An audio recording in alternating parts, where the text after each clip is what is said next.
근데 오면서 보니까 고인돌 모여있는 곳들도 굉장히 많더라고요. 네. 근데 지나가면서 저게 고인돌인지 아닌지 전형적인 우리 고인돌의 모습 있잖아요. 그건 보면 고인돌 같은데 저게 어떻게 고인돌이지? 이런 것도 있거든요. 사실 우리나라 보면 생각하는 이렇게 밑에 지석이 있어가지고 네. 책상같이 생긴 고인돌은 우리나라 남한의 기준에서 지금 30개가 안 돼요. 네. 대부분은 다 이제 이렇게 널브러져 있기 때문에 이게 바위인지 고인돌인지 잘 모르는데요. 가장 좋은 방법은 떼어낸 흔적이 있습니다. 고인돌은. 떼어낸 흔적을 어떻게 알아요? 이게 보면 이게요, 이 망치 같은 그 금속 도구가 아니라요, 채석장에서 돌을 떼오는데요, 옛날에는 금속 도구가 없기 때문에요, 홈을 파가지고 여기다 나무를 박아요.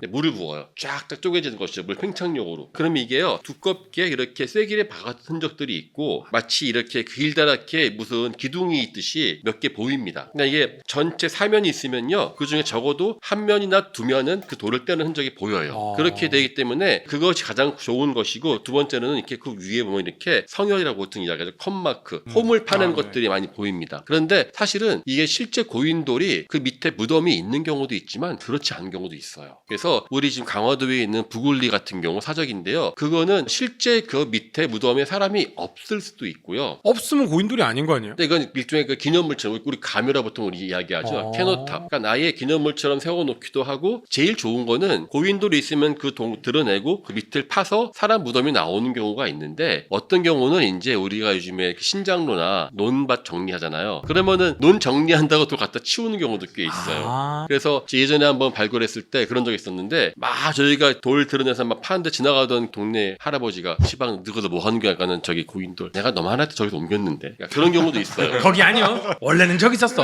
예. 그래서 사실 보면은 이제 고인돌 자체가, 이건 딱 보면은 고인돌이 아니다 보면 완벽하진 않고요. 고인돌일 것을 일단 보고를 합니다. 그런 다음에 이제 발굴을 해서 확실하게 증명을 하는 경우가 있고요. 그래서 이거는 분명히 고인돌이 맞는데 밑에 사람이 없다, 그런 경우도 꽤 있어가지고요. 고인돌은 기념물처럼 이렇게 둔 경우도 있어요. 오늘 MT를 기념해서 고인돌을 직접 우리 세 분의 교수님이 보고 오셨으니까요. 그 영상도 한번 보시죠. 항상 스튜디오에서만 촬영을 예. 했잖아요. 나와보시는 거 어떠세요?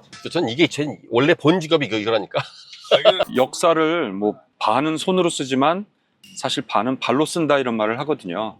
역사의 현장을 가는 게 중요하고, 문헌 자료와 현장을 비교해 검토해야 입체적인 역사를 이해하는데, 그래서 실제 사학 교과 과정에는 답사를 매우 중요시 하죠. 그래서 아무래도 답사 오는 건 전혀 좋죠. 강화도가 다 있어요. 그냥 서양사, 동양사 다 있어요. 심지어 광기토항 관련돼 있어요. 예. 자, 안녕하십니까. 역사를 보다. 예. 우리가 이제 강화도 하면은 뭐 역시 고인돌인 것 같습니다. 특히 우리나라가 고인돌 왕국이라고 해서 약 한 뭐 3만 개 이상이 뭐 전라남도에, 전라도 남북도 있다고 하는데, 전라도를 제외한 지역에서 가장 많이 있는 곳이 강화도예요. 두 가지 점이 중요한데, 섬이기 때문에 정말 강화도 고인돌 잘 남아 있고요. 또 하나, 주로 북방시라고 이야기하는데, 이 밑에 돌이 있고 돌 위에 이렇게 얹어져 있는 식으로 있는 그 고인돌이 잘 남아 있습니다. 같이 보시죠 한번. 예. 저기 부굴리 지성묘라가 저기 사적 지정돼 있거든요. 그래서 저기가 가장 대형이고 잘 남아 있어요. 저 밑에를 파봤어요, 그러면? 저 밑에는 아무것도 없어요. 그래서 예전에 한번 이 주변에 뭐가 있나 해서 이 주변을 한번 다 파본 적이 있거든요. 결론 아무것도 안 나옵니다. 그럼 원래 고인돌의 밑에 원래 시체가 있어야 되는 거 아니에요? 그러니까 그게 재밌는 게, 원래는 원칙은 고인돌이 시체를 넣는 곳인데, 여기 보면 이 고인돌은 보통 고인돌이 이렇게 따로 있지 않아요. 일렬로 이렇게 같이 줄 맞춰서 나오는 게 정상인데, 얘는 아마 특수하게 가묘했을 것이다. 일종의 이 지역의 영역 표시를 위해서 만들었을 것이다 라고 보는 게, 그래서 북방식은 대부분 인골이 나와 있는 경우가 거의 없어요.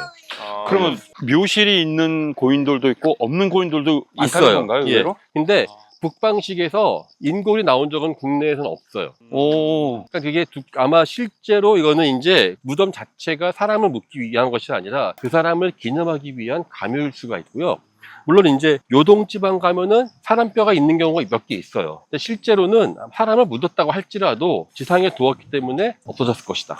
네, 묘실이 없고 또 유골도 없지만 분명히 어떤 추장이나 수장급의 그렇죠. 군주를 위한 권위의 의미의 기념물이다. 이거는 좀 독특한 좀 예외적 케이스고요. 실제 고인돌들은 이렇게 강을 따라서 이렇게 막 가요. 강을 따라 보면은 이렇게 일렬로 그 지역에 있던 사람들이 같이 묻힌 데가 많거든요. 근데 얘는 일종의 기념물이에요. 근데 가보시면 아시겠습니다만은 저 밑에 돌을 받치는 것도 저게 보통 과학이 아니거든요. 저 돌을 밑에 받쳤는데 저게 허물어지지 않고 몇천 년 동안 가는 것도 다 노하우가 있어요. 저 무게돌 얼마나 될 것 같습니까? 한 1톤은 되겠네요. 1톤 넘죠. 넘죠. 한 5, 6톤 정도? 한 20톤 바라보고 있어요. 그래요? 20톤이요? 그러니까 이게 더 큰 것도 있어요. 얼마 전에 김해에서 나온 고인돌은 100톤 가까이 돼요. 근데 우리가 이제 저런 거성 문화를 보면 우선 우리가 역사학자들이 드는 건 저런 거대한 돌이나 무게를 어떤 노동력을 동원했을지, 아, 저거요? 그다음에 그런 노동력을 동원한 권력을 생각하게 되잖아요. 역시 중국산의 모든 기승전 권력. 아, 저거는 이제 그 강력한 노동력 착취는 없었을 것이고요. 예. 이따 보시면 알겠습니다만 이제 이 농사를 짓는 사람들이 농한기가 있지 않습니까? 농한기 때 같이 공동 노동을 해서 자신들의 결속력을 강화하고 기념물을 만들어서 자신들의 어떠한 힘을 과시하는 것이죠. 마치 서양에서 그 이슬람에서 성당 짓고 사원 짓듯이 이 사람들에게 그런 성격이었던 것 같아요. 피라미드처럼 또 그렇죠. 예. 예. 그동안에 오랫동안 유대인에 의한 또 예. 구약 성서로 인한 피라미드에 대한 왜곡된 그런 역사가 있지만 제가 말씀드리고자 하는 거는 강제적 노동력 동원이 아니더라도 아니에요, 이거는. 이제 저런 정도의 규모를 동원됐던 인구, 노동력, 네. 그걸 이제 말하는 거죠. 그렇죠. 이게 이제 인구가 많다고 해도요, 유목민들 같은 경우는 같이 집약돼서 살지 않기 때문에 노동력을 모은다는 게 일정 짧은 시간만 가능한데, 고립분산적이니까. 농사를 짓는다는 거는 이 사람들이 한 번에 많이 모여야 되고, 또 사람들이 많이 모이면 모일수록 그들 사이에 갈등은 분명히 더 비례할 수밖에 없거든요. 그런 것들을 해소할 수 있는 적절한 장치가 결국은 공동의 기념물 건축과 축제거든요. 이게 바로 고인돌은 아마 축제를 일으키는 만들 아마 그런 장이었던 것 같아요. 항상 우리가 좀 학생들에게 오해하는 건 고인돌 거성문화지만 시대는 청동기 시대라는 그렇죠. 거죠. 얘는 연대가 지금 약 한 3,000년 전입니다. 3,000년. 예, 석기 시대가 아니라 청동기 시대라는 거죠. 뭐 스톤헨지 같은 경우는 좀 더 연대가 빠르죠. 여기 보시면 이렇게 그 간단하게 표가 나와 있는데요. 우리가 보신 것처럼 여기가 이 고인돌이 가장 크잖아요. 하나만 있는 게 아니라 주변에 엄청나게 많아서 50년 전에 조사할 때는 60년 전에 이게 한 여기 강원도 전체에 300~400개가 있었다라고 이야기하고, 근데 보면 여기 이렇게 산 기슭인데요. 저 산 위에서 돌을 갖다가 캐내오는 그런 흔적들이 여기 잘 남아 있어요. 상석이 53톤이네. 53톤. 와서 보니 크네요. 진짜 크네. 고인돌 세웠을 것 같습니까? 예술이네, 저거 세우는 것도. 좀 기울어진 것 같지만 이게 그대로 버티고 그렇죠. 있네요. 오히려 이게 균형일 수도 있겠네요. 이게 보시면요, 이렇게 둔덕을 쌓아서 파서 밑에 상석들을 이렇게 세워놓고, 그런 다음에 그 위에 다시 저 큰 상석을 얹는데요. 그 밑에 흙들을 제거하거든요. 제거하면서 계속 이 용점을 맞추는 거예요. 조금씩만 이게 파다 보면 흔들릴 거 아닙니까? 계속 흔들리지 않게 돌을 움직여 가면서 이 밑에 흙들을 제거하는 과정들이 거쳐서 여기는 그게 없는데요. 다른 북방식 고인돌 가면요, 저기 이 밑에 그 지석 받침돌하고 뚜껑돌 사이가 진흙 같은 걸로 메워져 있어요. 계속 흙으로 메우면서 이 0점을 조정한 것이었죠. 지금 지석이 지상으로 드러난 거 말고도 지하로도 상당히 좀 깊이가 들어가 있나요? 아니요, 그렇게 깊지 않습니다. 얘는. 그래요? 예. 그래도 이렇게 잘 버티고. 야, 근데 저걸 균형 맞추는 거 힘들겠네요. 그러니까 가벼운 거란 몰라도 저거 들고, 어우. 그러니까 이거를 밑에 언덕을 쌓고 돌을 갖다가 지석을 얹어놓고 개어놓고 그 위에 이걸 올렸단 말이죠. 올리는 그다음에- 게 예술 아니에요? 그게 이제 그 당시에 진짜 첨단 기술이 동원된 거예요. 이렇게 이 돌은 이제 고인돌인지 아는데 그냥 가다 보면 저 돌 하나 덩그러니 있는 게 대부분이거든요. 우리나라 고인돌의 95% 이상은 이 북방식이 아니라 남방식 또는 이렇게 뚜껑돌만 있는 개석식이라고 하거든요. 저 위에 바위만 하나 있는 식이에요. 그럼 그게 고인돌인지 어떻게 아냐? 그 방법은 간단해요. 그냥 바위와 차이점은요, 여기 보면은 돌을 떼어낸 흔적들이 보입니다. 인간이 여기 보면 가운데 약간 시커멓게 쐐기처럼 일자로 되어 있는 거 있죠. 보이십니까 저거? 네네네. 저게 바로 이 나무 쐐기를 갖다가 박아서 물을 부어서 그거로 쪼갠 거예요. 저런 흔적들이 남아있어요. 쪼갰다. 예. 쪼개서 여기로 짊어지고 올라오는데 아마 주로 강을 따라서 올 때는 뗏목을 갖다가 저걸 태워요. 그러니까 뗏목을 만들어서 뗏목 위에 저 돌을 얹습니다. 나일강에서 우리가 피라미드 하던 똑같죠. 예. 그런 다음에 그 뗏목을 해체시켜서 뗏목이 마치 이 밀쇠의 그 밑에 다리가 되는 거예요. 그냥 계속 밀어주는 거예요. 실험해 보니까 의외로 사람 많이 필요 없어요. 우리나라 그래요? 일반적으로 고창에 있는 고인돌은 100명도 안 되는 사람들 할 수 있어요. 물론 이거는 좀 특이해요.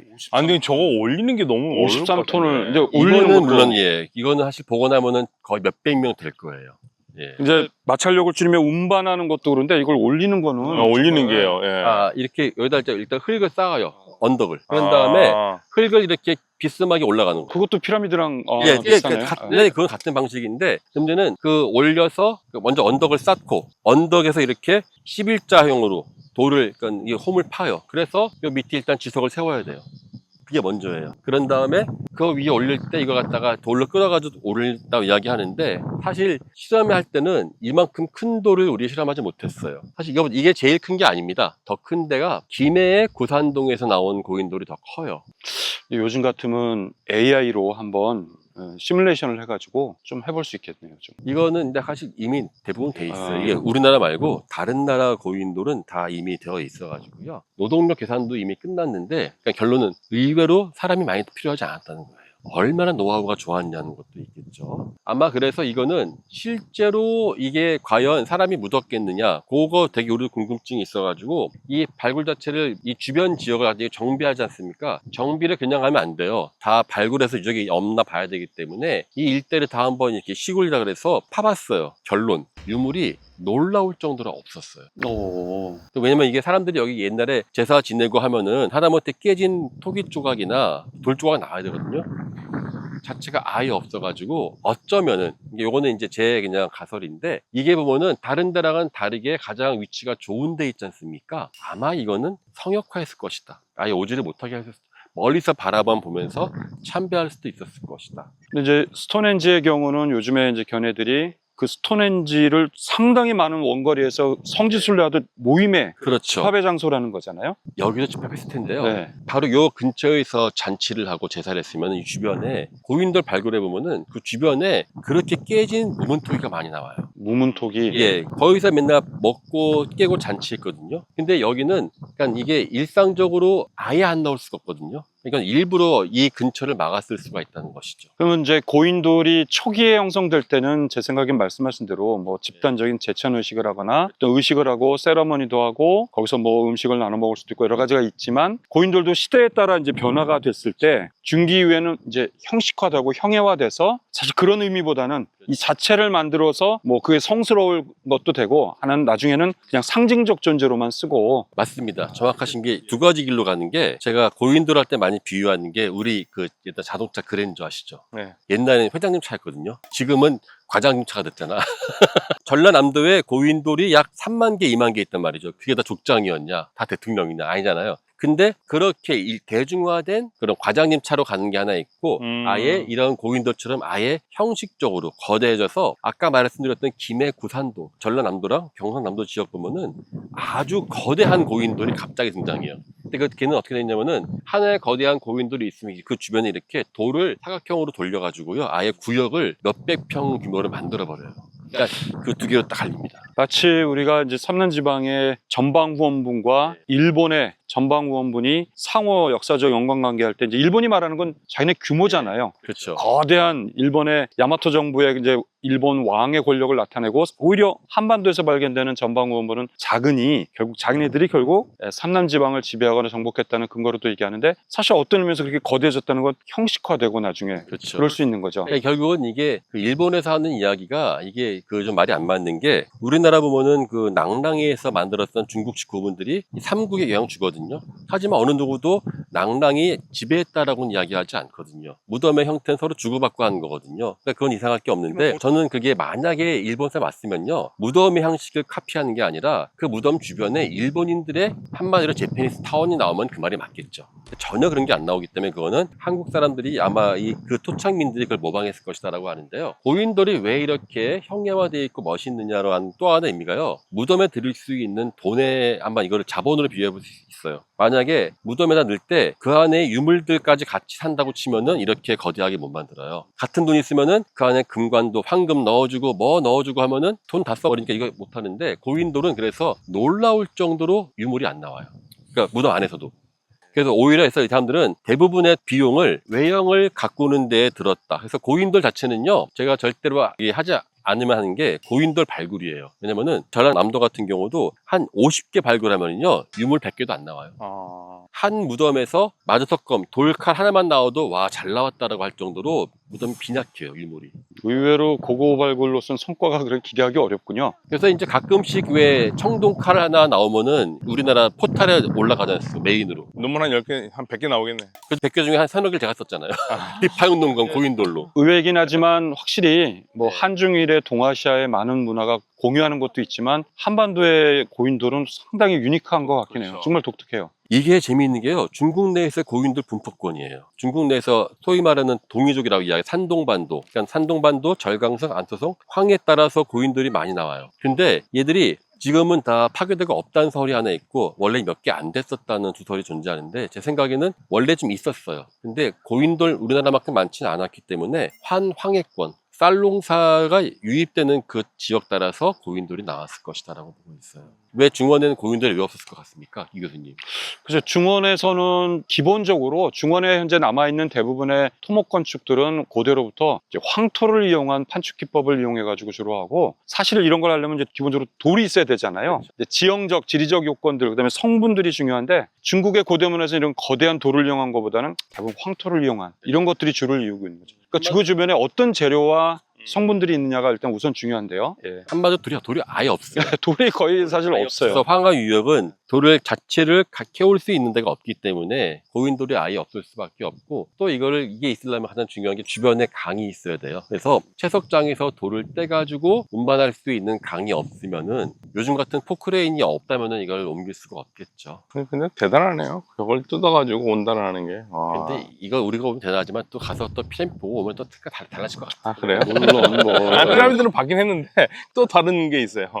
페르세폴리스 가면 뭐 그건 네. 정말 너무나도 찬란하죠. 이게 보면요 상당수가요 쓰러진 경우도 꽤 있어요. 저쪽에 보면은 고인돌 하나 남아있는 거 저거는요 저기도 남아있는데 저기는 돌이 이게 상석이 엎어진 거예요. 무너져 가지고요. 근데 무너진 게 자연적으로 무너진 게 아니라 거기 농지 정리한다고 엎어버리고 술 먹고 누가 힘자랑 가서 밀어버리고 뭐 이런 식으로 해서 꽤 많이 무너졌어요. 그래서 북방식이라고 하는 게 우리나라 현재 남한에서 북방식 남아있는 게 지금 20-30개가 안 돼요. 실제로 얼마 없기도 하지만 대부분의 경우는 이렇게 무너졌죠. 우리 조상들이 힘자랑한이라고 밀어가지고. 이렇게 지석이 온전하게 이런 형식은 또 많지는 않은 것 같네요. 그냥 없어요. 덮개만 이렇게 상성만 있고 그리고 저 위에 보면 이렇게 구멍들이 있죠. 이제 컵마크라고 이야기가 성열. 저게 이제 제사 지낼 때 저 구멍을 갖다 뚫어서 그 위에다 뭘 얹어놨을 것이다. 이야기를 하고 옛날에 무덤 아이 낳을 때 저거 이렇게 파기도 했었다. 그런 식으로도 이야기하는데 얼마 전에 그 퀘베클리 가니까 12,000년 전에 이미 그 돌바닥 위에 이렇게 구멍을 파서 거기서 이렇게 그 그릇을 놓은 흔적들이 발견. 퀘베클리도 저런 고인돌이 있어요. 퀘베클리 근처에 있는 그 시대의 문화에서 네. 똑같은 게 나와서 아마 저거는 정말 세계 보편적 현상인 것 같아요. 근데 돌멩이 오는 게 보편적인 현상. 그렇죠. 그런데 제 생각에는 종교만큼 사방 많이 퍼지는 게 없는 것 같아요. 세계유산에는 크게 단독유산이 있고요. 연속이라고 해서 몇 군데 묶어서 하는 게 있습니다. 시리얼인데 이거는 연속 등재가 돼가지고요. 강화도, 고창, 화순 묶어서 하나가 됐어요. 예. 이거는 두 가지의 인재 가능성이 있어요. 하나는 이게 그 위에 뚜껑돌일 수도 있고 아니면은 옆에 있는 지석일 수도 있는데요. 저는 개인적으로 이거는 뚜껑돌이었을 가능성이 큽니다. 너무 옆에 받침돌, 지석으로 보기엔 너무 커요. 예. 그래서 예. 그리고 저기 평평하지도 않고 그렇죠. 예. 그래서 북방식으로 있다가 밑에 지석들이 빠져버리고 이렇게 된 것이었을 것이고 해서 아니면은 처음부터 아예 이렇게 그냥 저기 저 큰 지석묘를 하고 일종의 배치하는 근데 지석됐던 돌이 그 거대한 게 지금 없는 거 보면 이건 덮개용으로만 있던 하나였던 것 그렇죠. 같아요. 왜냐면 이게 뭐 신장로 만든다고 돌을 치워도 저 거대한 돌은 치울 수가 없거든요. 주변에 있어야 되거든요. 이것도 그 당시와 관련된 그러한 유적인 것 같은데요. 이게 고인돌이 이게 좀 역설적인 게 너무나 밖에서 잘 보이지 않습니까? 모든 사람의 눈에 띄기 때문에 그만큼 파괴도 심해요. 네, 그래서 강화도 같은 경우는 예전 자료 보면은 진짜 고인돌이 많았는데 그나마 이제 1990년대 들어서 보존을 하고 있으니까 그나마 좀 다행이긴 한데요. 하여튼 저는 이거 이외에도요, 사실은 이 주변에 아마 삼거리 고인돌도 있고요, 정말 곳곳에 고인돌이 많이 숨어 있습니다. 저는 답서음 학생들하고 이거 고인돌만 봐도 하루 종일 다 못 봐요. 그러니까 너무 많이 나중에는 양산이 되고 형식화되면서 이제 수만 점이 넘으니까 역설적으로 좀 관리하기가 이제는 좀 어려운. 그렇죠. 중국의 이제 만리장성이 수천 킬로가 되다 보니 아무리 유네스코 세계 문화유산이라고 하지만 일일이 다 보존하기가 어렵거든요. 그래서 지역 주민들이 장성 벽돌을 떼다가 자기 집을 짓고 막 그러면서 그만큼 또 파괴와 훼손도 심하다. 너무 장대하기 때문에. 맞아요. 저 조사하러 가면은 시골집 장독들을 많이 있어요. 고인돌이. 아, 예. 조사하러 가는데 할머니한테 막 허락받고 가야 돼. 할머니 그 위에 이렇게 장독도 있고 해서 옛날에 용인 90년대 중반에 그때 아직 개발 전에 용인 조사 갔는데 고인돌이 실제로 장독도에 쓰이는 거예요. 일반 집에. 그럼 어떻게 그 압수하나요? 아이고 그랬다가는 쫓겨나죠. 그래서 할머니 그냥 조사만 해가야 하니까는 잘 보셔가지고 그 장독대에서 뭐 장아찌 꺼내서 밥도 먹여주시고 그런 기억나는. 그 집은 운이 좋았고 어떤 집은 가라고 막 소금 뿌리고 왜냐면은 이거 문화재 되면은 자기 집이 이제 불이익 받을 수 있다고. 그래서 그분들이야말로 이제 3,000년 전 조상님들의 은혜를 음덕을 받고 있는 거네요. 재개발돼가지고 다 돈 버시고.